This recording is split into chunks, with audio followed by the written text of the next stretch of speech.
Hello, good morning, student. Welcome to the class of physics. So, student, let's start our today's lecture.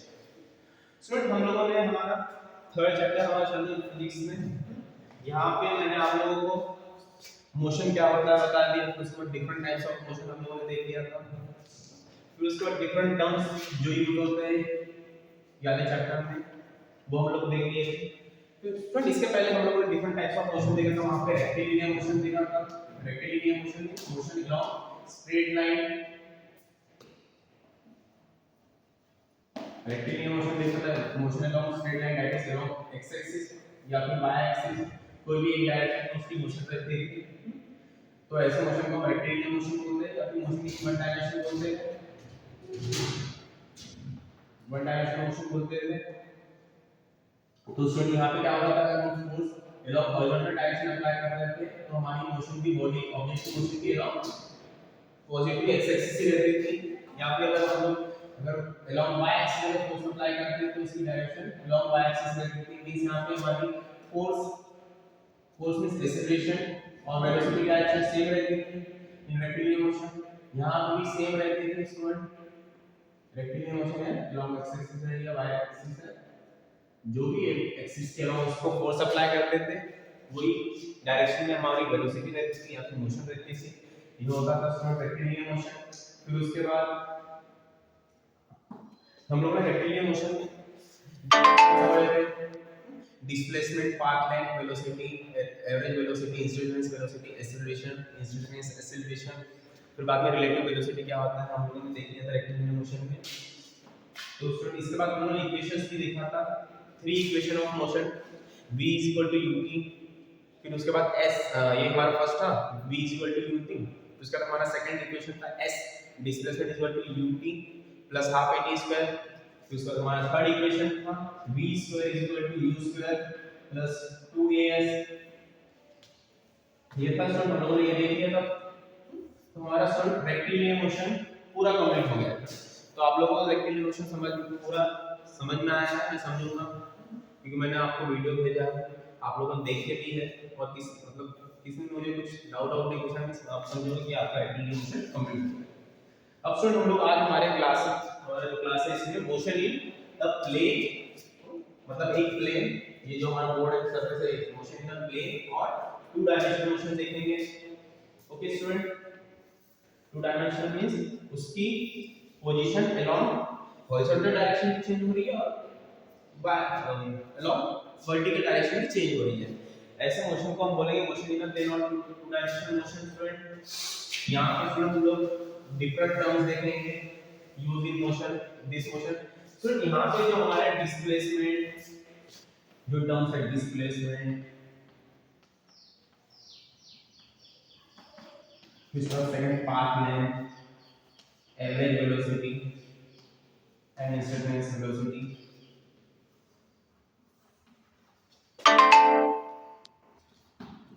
फिर acceleration average and instantaneous. फिर उसके बाद फिर relative velocity. Sir ये सब की डेफिनेशन यहाँ पे जो हमारी रेक्टिलिनियर मोशन में जो इस डेफिनेशन की सेम हमारी 2D मोशन की डेफिनेशन सेम होगी. बस यहाँ पे स्टूडेंट क्या हो रहा है यहाँ पे जो हमारा इंस्टेंटेनियस एवरेज वेलोसिटी और एवरेज स्पीड है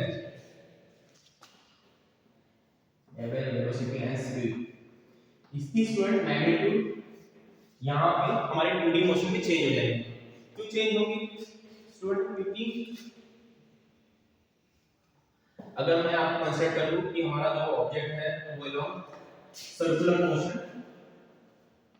करना है. सर्कुलर मोशन मींस ऐसा मोशन यहाँ पे स्टूडेंट की पोजीशन क्या है along x axis की चेंज हो रही है मींस इसकी x axis की चेंज हो रही है और हॉरिजॉन्टल वर्टिकल डायरेक्शन में y axis की चेंज हो रही है मींस इसकी मोशन 2D मोशन है. तो स्टूडेंट अगर मेरा कोई भी ऑब्जेक्ट है वो अगर सर्कल के अराउंड मूव कर रहा है और उसने एक वन कंप्लीट रोटेशन कर लिया तो स्टूडेंट यहां से अगर घूम के वापस यहां पे आएगा तो स्टूडेंट ये केस में हमारी डिस्प्लेसमेंट क्या हो जाएगी. डिस्प्लेसमेंट होता है minimum distance between two initial position and final position. तो स्टूडेंट यहाँ पे मेरी इनिशियल पोजीशन भी है, फाइनल पोजीशन भी है, तो स्टूडेंट यहाँ डिस्कशन मेरा 0 हो गया। बट यहाँ पे जो हमारा पाथ लाइन है, पाथ लाइन क्या है, वो यहाँ से स्टार्ट करके ये पूरा ये हो रहा है। तो पाथ लाइन ये पूरा जो हमारा सर्कल है, इसका सर्कमफ्रेंस है हमारा, तो 2 अगर मेरी r अगर रेडियस है सर्कल की, तो 2 पाई r हमारा पाथ लाइन हो गया। तो स्टूडेंट मेरा वेलोसिटी क्या होता है, डिस्प्लेसमेंट अपॉन टाइम, और पाथ लाइन होता है स्पीड अपॉन टाइम। तो स्टूडेंट यहाँ पे मेरा पाथ लाइन और डिस्प्लेसमेंट अलग-अलग है, इसलिए यहाँ पे जो मेरा वेलोसिटी है और स्पीड है, इसकी मैग्नीट्यूड भी डिफरेंट होगी हमारी 2D मोशन। ओके स्टूडेंट, और स्टूडेंट यहाँ पे हमारा जो 2D मोशन है, यहाँ पे मेरी फोर्स रेक्टिलिनियर मोशन में क्या होता था, जो डायरेक्शन में फोर्स अप्लाई करता था वही डायरेक्शन मोशन होती थी। बस स्टूडेंट यहाँ पे क्या हो रहा है, जो डायरेक्शन में मैं फोर्स अप्लाई करूंगा मेरी मोशन वो डायरेक्शन में नहीं होगी, डिफरेंट डायरेक्शन में। तो यहाँ पे मेरा फोर्स और वेलोसिटी की डायरेक्शन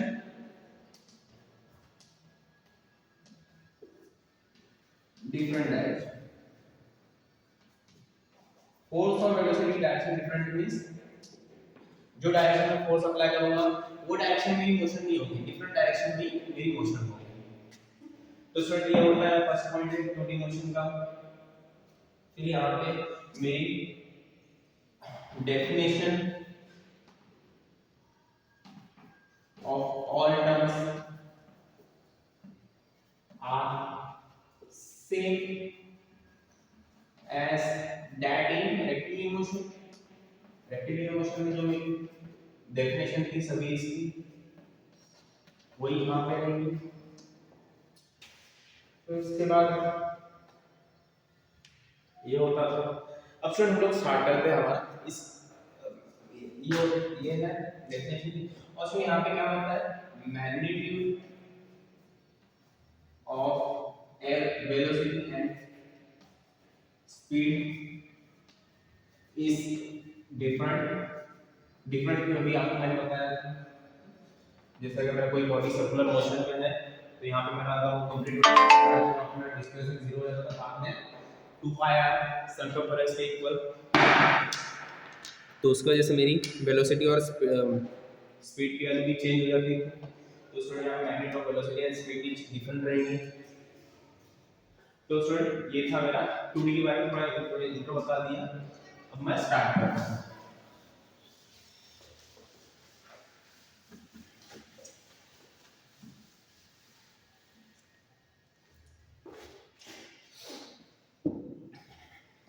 अब हम देखते हैं यहाँ पे एवरेज वेलोसिटी।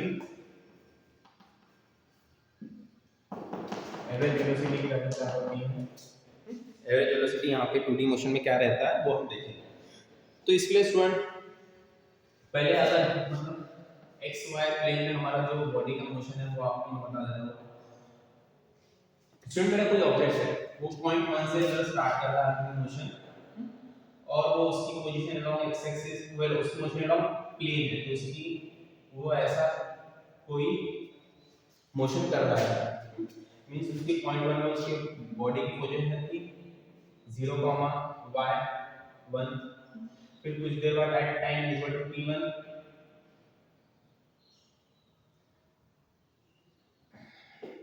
ये कोई और पोजीशन थी, समझ जाओ ये इनिशियल पोजीशन था है इसको। फिर कुछ टाइम बाद मेरी पोजीशन 1 रही, इसकी पोजीशन 1 रही होगी, फिर और कुछ टाइम बाद इसकी पोजीशन 2 रही होगी। तो स्टूडेंट ये मैं इसको अगर पॉइंट 1 को अगर मैं अपनी बॉडी की अगर इनिशियल पोजीशन कंसीडर करूंगा,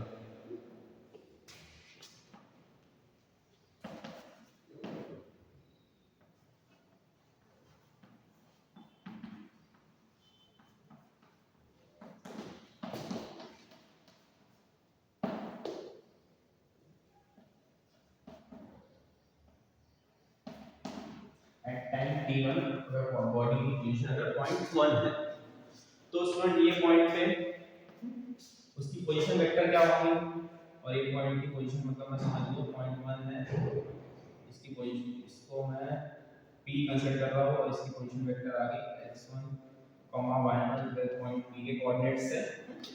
ये स्टूडेंट पॉइंट होगा, पॉइंट 1 एक पॉइंट है तो इसके कुछ कोऑर्डिनेट्स होंगे, तो मैं इसको पॉइंट को p कंसीडर कर लिया, इसके कोऑर्डिनेट होंगे x1, y1।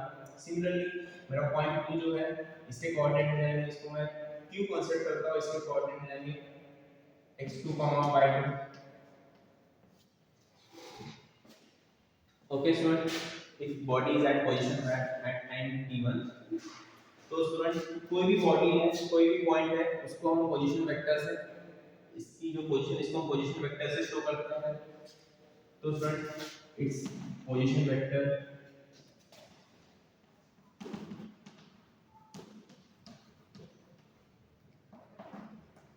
इसकी पोजीशन वेक्टर इज गिवन है। इस पोजीशन वेक्टर को हम लोग ऐसे शो कर सकते हैं, point p equal to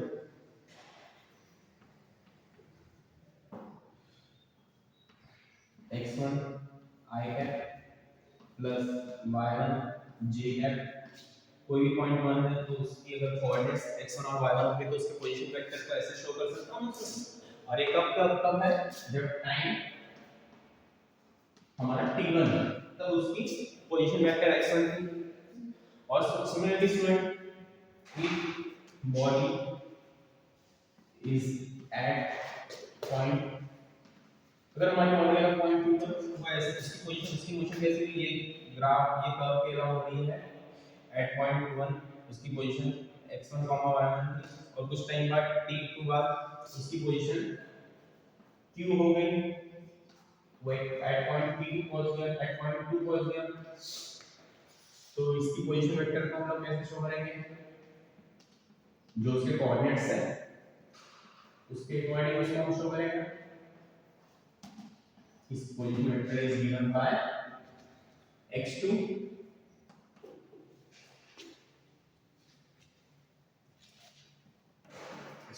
i cap plus y2 j cap, है ना स्टूडेंट। ये उसकी ये दोनों पॉइंट की पोजीशन वेक्टर हो गई। इसको पॉइंट p कंसीडर कर लेते हैं, क्योंकि x कंसीडर करेंगे तो यहाँ पे भी x है और यहाँ पे x तो सही है। तो हमारा पॉइंट पहला p था, सेकंड q था।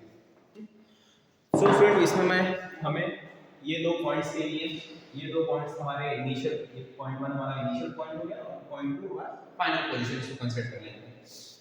तो स्टूडेंट इसके लिए हम लोग पाथ में, इसलिए हमारा डिस्प्लेसमेंट क्या होता है वो देखते हैं। तो सबसे पहले स्टूडेंट नोट कर लीजिए,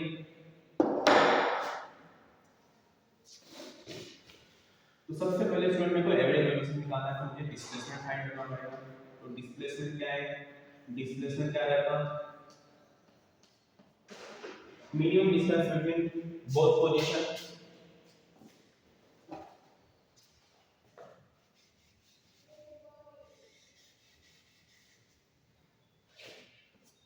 medium distance between both position, ये मेरा मीडियम डिस्टेंस हो गया पॉइंट p और q के बीच में। तो स्टूडेंट ये दो पॉइंट है, इन दोनों के बीच की डिस्टेंस हम लोग फाइंड कर सकते हैं, इन दोनों के बीच डिस्टेंस फाइंड कर सकते हैं, मींस वो हमारी डिस्प्लेसमेंट होगी। तो उसकी डिस्टेंस कितनी आएगी, pq रहती है, और p की वैल्यू क्या रहेगी, x2 i cap plus y2 j cap, point 2 की पोजीशन माइनस पॉइंट 1 की पोजीशन, इसमें i cap plus y2 j cap. ये रहेंगे डिस्टेंस, इसको सॉल्व करो। ये साइड पर रख कर दीजिए, मैं ये साइड पर रख करता हूं, तो नोट कर लिया आप लोगों ने।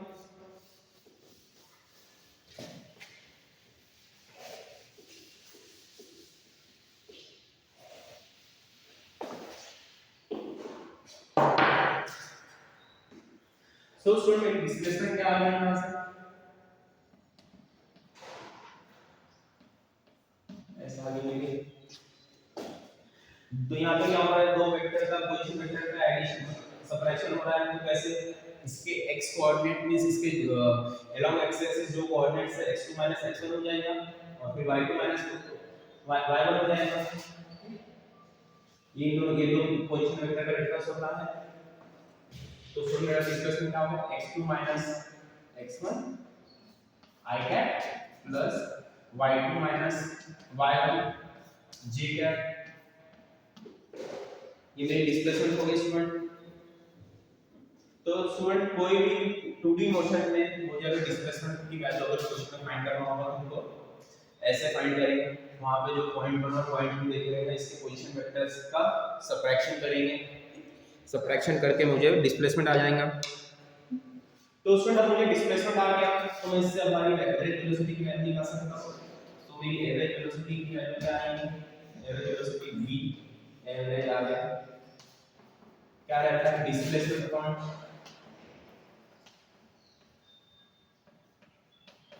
टाइम टेकन, जो ये डिस्प्लेसमेंट करने के लिए उसको टाइम दिया है वो मेरा डिस्प्लेसमेंट आ जाएगा, वो मेरा टाइम टेकन आ जाएगा। डिस्प्लेसमेंट क्या आ गया x2 x1 I cap plus y2 y1 j cap upon time taken. So time कितना लेगा वो, मेरा अगर इनिशियल पोजीशन में टाइम t1 था और फाइनल पोजीशन में टाइम t2 था, तो यहां से यहां तक क्वेश्चन में उसको टाइम t2 t1 लगा, t2 t1 लगा ना, तो मेरा टाइम टेकन क्या आ गया t2 t1। तो स्टूडेंट मेरी एवरेज वेलोसिटी की वैल्यू आ गई। अब मैं ऐसे हमारा जो डिनोमिनेटर उसको स्प्लिट कर सकता हूं, तो x2 x1 upon t2 t1 I cap plus y2 y1 upon t2 t1 j cap। ये स्टूडेंट आ गई मेरी एवरेज वेलोसिटी की वैल्यू। ये स्टूडेंट ये फॉर्मूला यूज करना पड़ेगा हमको अगर क्वेश्चन में अगर मुझे एवरेज वेलोसिटी की वैल्यू फाइंड करने को बोले तो मुझे सेम ये क्वेश्चन ये फॉर्मूला यूज करना पड़ेगा। x2 माइनस मतलब जो मेरा x कोऑर्डिनेट की डिफरेंस है पॉइंट 1 पॉइंट 2 और पॉइंट 1 के बीच में जो x कोऑर्डिनेट है उनका डिफरेंस अपॉन टाइम टेकन, ये हमारा मेरा x उसका x कंपोनेंट होगा वेलोसिटी का, और फिर बाद में स्टूडेंट y2 में जो उसके y कंपोनेंट्स है उनका अगर डिफरेंस अपॉन टाइम टेकन इसका रेशियो लेंगे तो स्टूडेंट मेरा एवरेज वेलोसिटी की अलोंग y एक्सिस क्या कंपोनेंट इनकी को मिल जाएगी। तो स्टूडेंट ये मेरा रहेगा एवरेज वेलोसिटी का फार्मूला। ओके स्टूडेंट समझ आइए आपको, नोट कर लीजिए।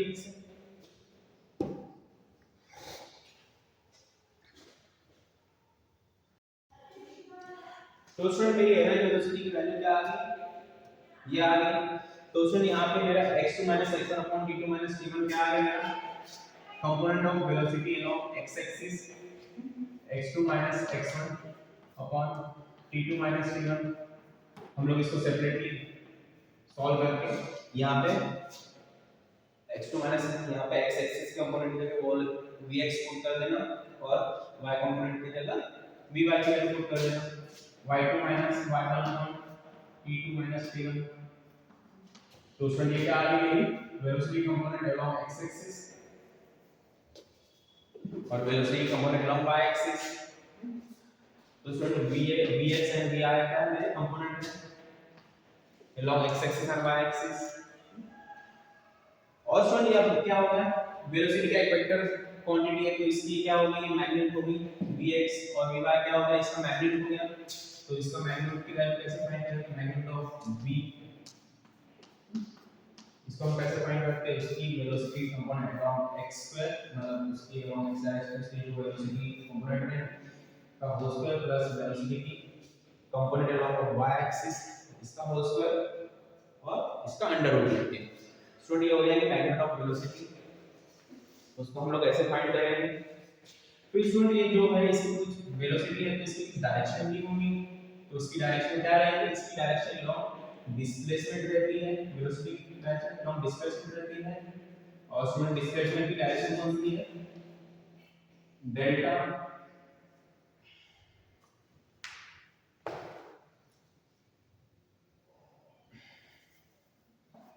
जो मेरी पी की रहेगी है ना स्टूडेंट, ये इसकी डायरेक्शन रहेगी। और स्टूडेंट हमारा जो वेलोसिटी इसकी और एक इससे हम लोग इसकी डायरेक्शन बता सकते हैं। स्टूडेंट अभी मेरे कोई वेलोसिटी है इसको x एक्सिस इसकी अलोंग x एक्सिस कुछ वेलोसिटी वैल्यू रहेगी और फिर अलोंग y एक्सिस वैल्यू रहेगी। तो मेरा जो वेलोसिटी है वो समझ लो vx vy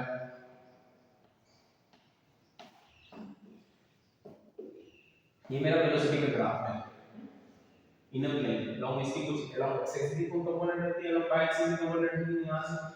तो उसकी स्टूडेंट मेरी जो वेलोसिटी है उसकी मैंने डायरेक्शन वो एक्स एक्सिस से कुछ ये उसकी पोजीशन वेक्टर होगी, तो उसकी पोजीशन वेक्टर कुछ एक्स एक्सिस से कुछ डायरेक्शन बनाती है, कुछ एंगल बनाती है, ये थीटा। तो स्टूडेंट यहाँ पे जो tan थीटा है, ये थीटा इसकी tan थीटा की वैल्यू क्या आ जाएगी वी और वी एक्स आती है।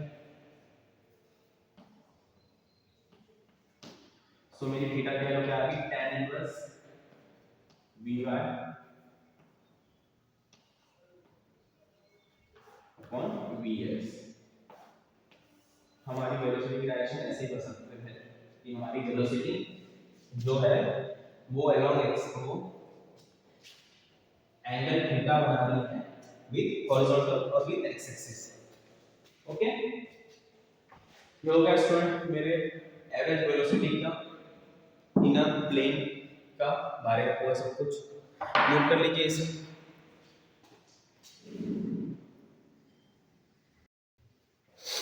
स्टूडेंट अभी हम लोगों ने average velocity in a plane, कोई भी अगर बॉडी है अगर उसकी मोशन इन अ प्लेन हो रही है तो वहां पे उसकी एवरेज वेलोसिटी क्या रहती है हम लोगों ने वो देखा। अब स्टूडेंट हम अब इसके बाद देखते हैं एवरेज एक्सेलरेशन। तो स्टूडेंट इसकी डेफिनेशन भी सेम जैसे हम लोग रेक्टिलिनियर मोशन में जो एक्सेलरेशन की डेफिनेशन थी सेम यहां पे वही रहेगी। तो स्टूडेंट वहां पे क्या थी डेफिनेशन एवरेज एक्सेलरेशन की? Average acceleration is the ratio of किसकी रेशियो थी वेलोसिटी एवरेज वेलोसिटी की अपॉन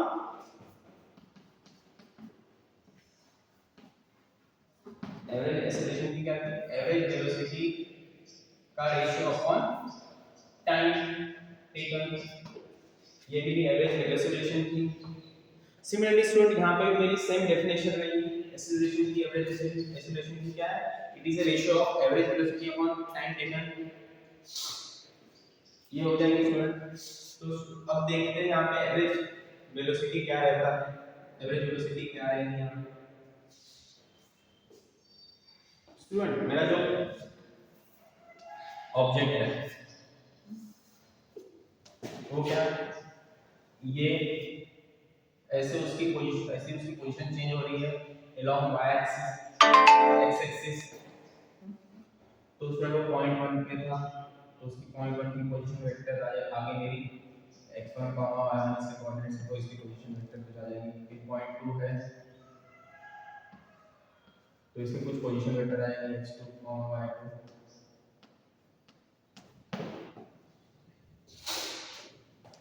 तो स्टूडेंट मुझे मेरी एक्सेलरेशन क्या रहता है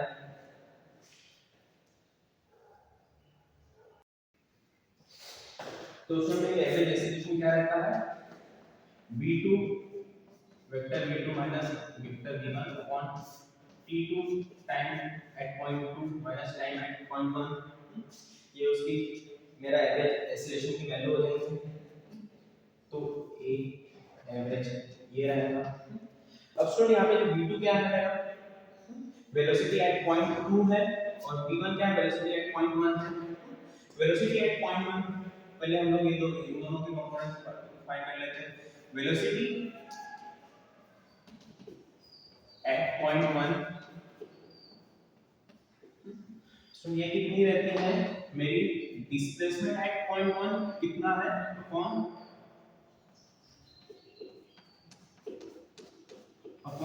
time taken for that displacement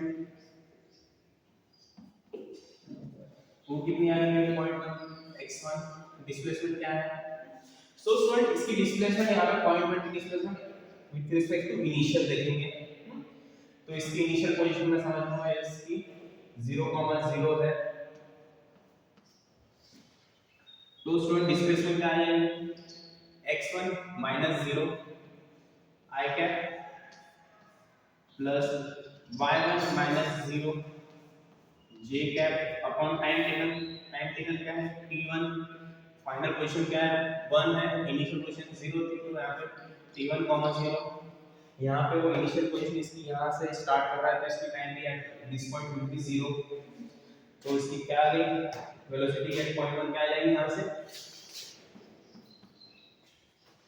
x1 I cap plus y1 j cap upon t1 from here इसके मेरे x component velocity उसकी in terms of x component और y component x1 upon t1 I cap plus y1 upon t1 j cap. Okay student ये मेरी velocity at point 1 आ गई तो velocity at point 1 इसके अलावा x एक्सिस कंपोनेंट कुछ component तो उसकी x1 अपॉन t1 रहेंगे and velocity at point 2 component y axis कुछ कंपोनेंट है तो y1 अपॉन t1 स्टूडेंट ये मेरी वेलोसिटी एट पॉइंट 1 आ गई सिमिलरली स्टूडेंट मेरी एट वेलोसिटी एट पॉइंट 2 आ जाएंगे x2 upon t2 I cap plus y2 upon t2 j cap ये मेरी वेलोसिटी आ जाएगी along और एट पॉइंट 2 इसके along x एक्सिस क्या कंपोनेंट रहेंगे x2 upon t2 on along y axis y2 upon t2 okay student ये आगे मेरी वेलोसिटी एट पॉइंट और वेलोसिटी एट पॉइंट 2 वही वाले फॉर्मूला में यहाँ पुट करो और फाइंड कर लेंगे एवरेज वेलोसिटी एवरेज एक्सीलरेशन करें अब स्टूडेंट यहाँ पे मेरी एवरेज एक्सीलरेशन क्या रहेगा velocity at point 2 minus velocity at point 1 upon time at point 2 and minus time at point 1 ये वैल्यू यहाँ पे पुट करेंगे तो v2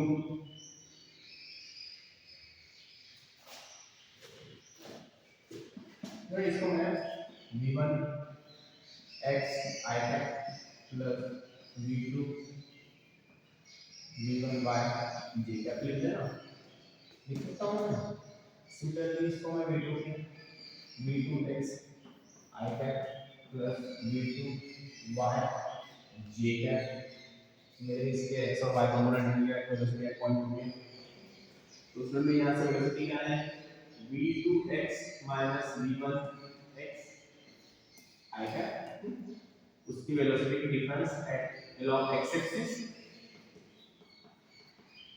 plus velocity difference along y axis v2y minus v1y upon t2 minus t1 j cap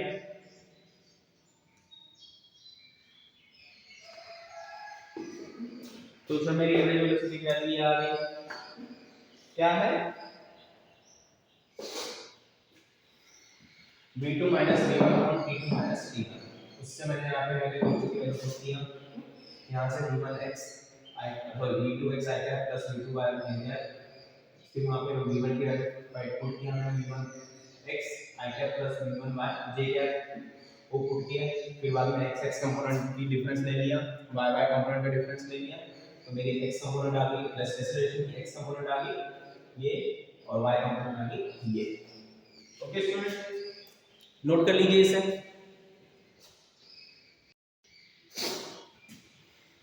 तो student मेरी average velocity अच्छे से यहाँ पे लिख देता हूँ एवरेज एक्सेलरेशन आ गई मेरी v2x minus v1x upon v2 minus v1 I cap plus v2y minus v1y upon t2 minus t1 j cap तो स्टूडेंट ये क्या होगी मेरी acceleration component along x axis और ये होगी acceleration component along y axis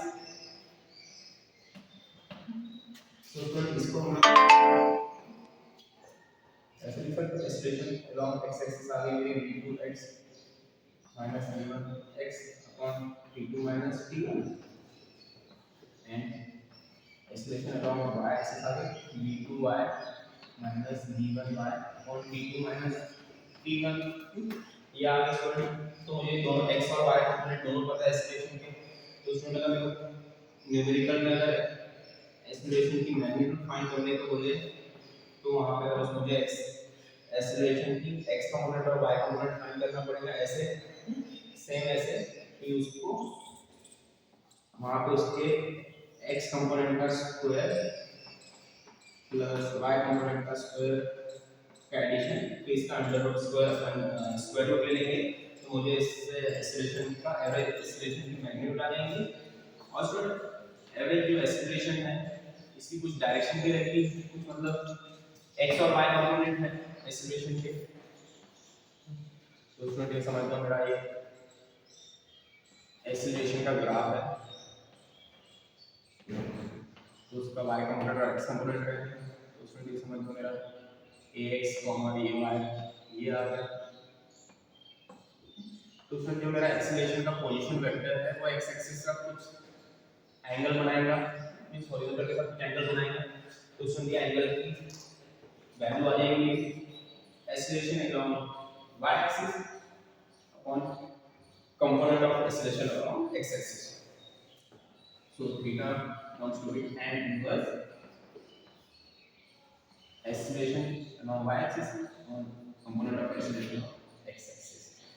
Okay student, समझ गया आपको acceleration क्या होता है, फिर average velocity क्या होता है for a 2D plane। ऐसे हमको average acceleration average velocity find करना पड़ेगा। फिर बाद में आपको एवरेज वेलोसिटी की एवरेज जो हमारा एवरेज वेलोसिटी है वो एक्स एक्सिस का क्या एंगल बना रहा है, तो हमको ये फॉर्मूला यूज करके एंगल की वैल्यू फाइंड करना पड़ेगा कि theta is equal to tan inverse component of acceleration along y axis upon component of acceleration along x axis. Okay student, note कर लीजिए इसे। That's all for today student, we will continue our next lecture. Bye, have a nice day.